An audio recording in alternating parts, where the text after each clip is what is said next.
Once upon a time, in a sunny pumpkin patch, there was a little pumpkin named Pip. Pip was small and round and bright orange, and he loved to roll everywhere, bump, bump, bump. Every time the wind blew, Pip would tumble down hills, bounce past scarecrows, and even roll into the farmer's boots. "Stop rolling, Pip," the other pumpkins would giggle, but Pip just laughed and kept rolling.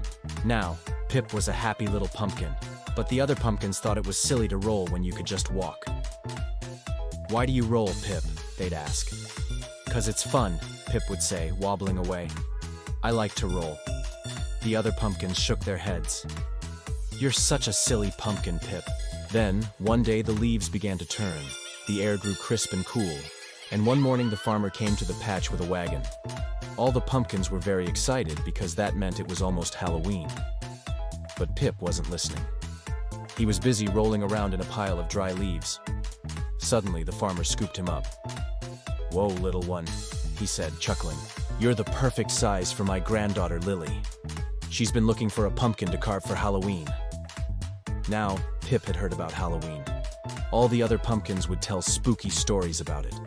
They said that on Halloween, children would come to the patch and take the biggest, brightest pumpkins to carve into jack-o'-lanterns and put scary faces on them. Then they would light the inside of the pumpkins on fire with a candle and put out their hands like this and try to scare people. Boo! But Pip didn't want to scare people. He wanted to be friends with them. So when the farmer put him in the wagon, Pip wiggled with excitement. Maybe he would make someone laugh on Halloween. Soon, they arrived at a house with a porch and steps, and a little girl with pigtails waiting for him. "Here you go, Lily," said the farmer. "A little pumpkin just for you." "Oh, he's perfect," she said, taking Pip from the farmer. She gave him a big hug. "I'm gonna carve you into the prettiest jack-o'-lantern on the block."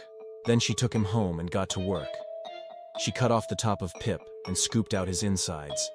Then she carved a big, toothy grin on his face. When she was finished, Pip looked like this. Then Lily put a candle inside of Pip and set him on the porch railing. Just as the sun was setting, she struck a match and put it inside of Pip.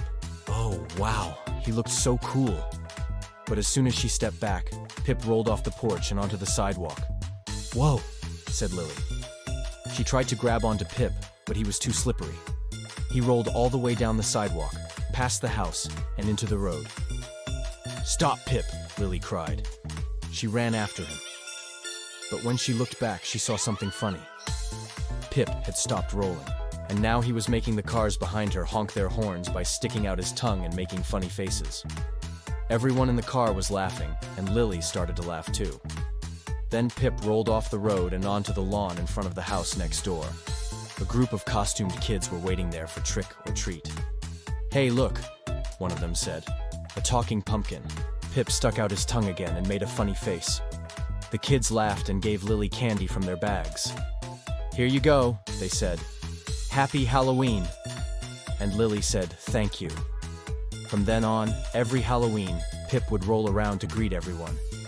And the children in town said Pip was the happiest, funniest pumpkin they'd ever met. The end.